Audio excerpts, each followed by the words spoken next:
Well, good morning. It's Thursday, October 5th, and she's chilly. It's almost long john weather, so I think tonight I'm gonna have to fish out the long underwear, at least for the mornings anyways. I always hated this time of year when I worked on the rigs and stuff because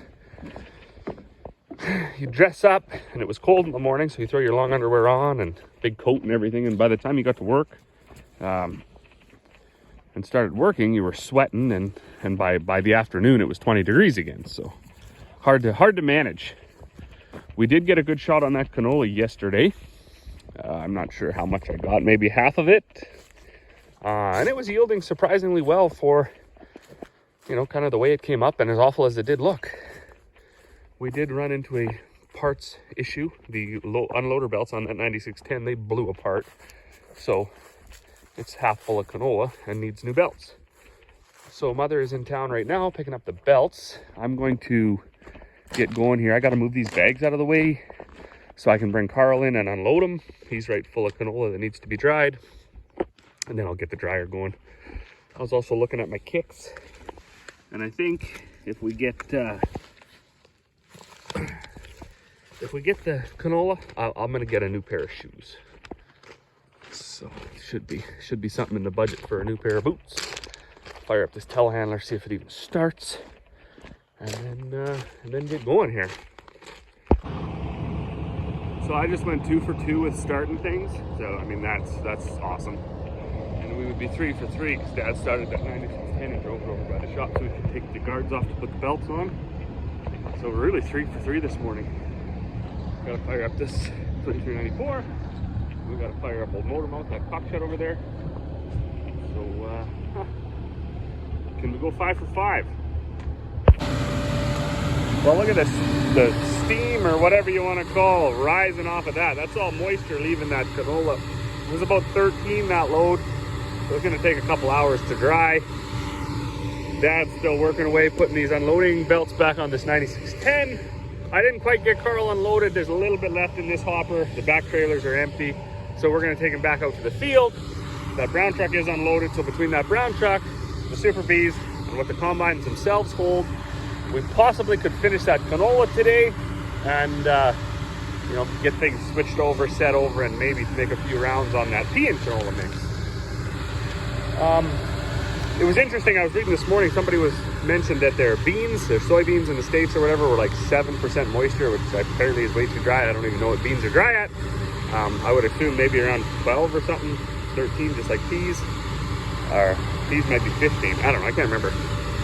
But wouldn't it be nice if we could just snap our fingers and trade, and I could trade them like 5 points or 4 points of moisture out of my canola, and they could trade me 4 points of their dry, you know, and we could just switch like that instead of going through the motion of drying it all.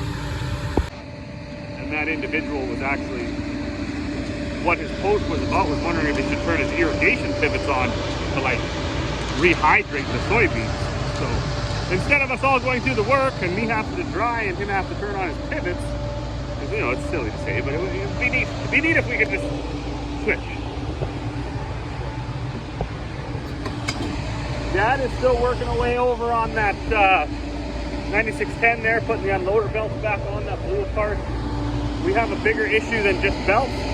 I think that hub itself is wearing out. We've been blowing a few shear pins this year, and well, that's never good.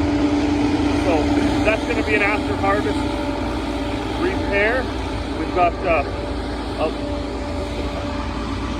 a list as long as your arm of repairs to make, so we'll just put that on there too. Oh, my coffee's in here from yesterday. Nothing in it. Cup's in here though. So I'm gonna take this up. This is a load he dried yesterday. I'll get it unloaded. Sun is coming out. It's warming up, so by the time I get the auger set up, get this unloaded, get down here, test the dryer, he might have that done, and we can get things moved back out to the field. And with any luck, we could possibly finish that canola today. There's only about 60 acres left. So we'll see how the day goes. Well, I'm not sure if you're going to be able to see this guy, but there's a big old giant moose down there. Where's he going? Sauntered into the bush. Not quite. He's still right there. So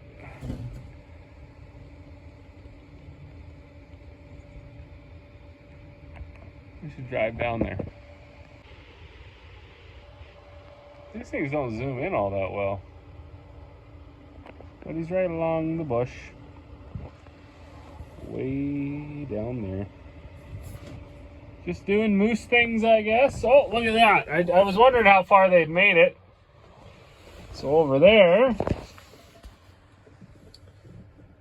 that's the canola on the hill. Look at that big gross finger. Boom. Oh. So it looks like they're gonna be wrapping up soon because they only got to make her to the highway. And then onto that peas and canola. And then in a couple days, once we get that done, we do these sunflowers. So if you happen to be a sunflower grower and you end up across this video, are those ready? How do you tell? Like, how do you get a sample of sunflowers? I know with the canola and the barley and the wheat and stuff, like, it's basically got to snap in your teeth, and then it's about ready. The moisture's down, the kernels are hard enough. But sunflower seeds, and if they don't taste like dill pickle or barbecue, I really don't want to put them in my mouth at all anyways. So we will just we'll just get in there with a combine and see.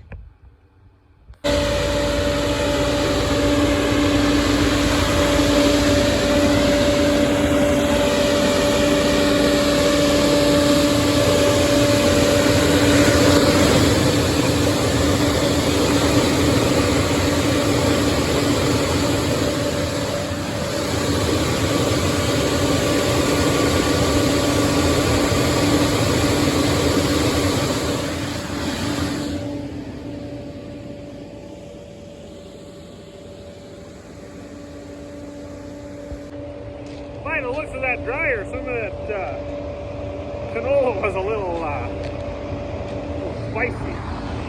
Of course, it is cold. It's like probably only 8 or 9 degrees right now. So it's that warm, moist air hits the cool air. You can see it pretty good. We got Carl over the swing there, so just the front trailer left to unload. That wet bin that we use as a surge bin is full. So I'm going to, this needs about 5 more minutes, and I'm going to put it to cool. Let it cool down till all of that, what you can see there, is gone.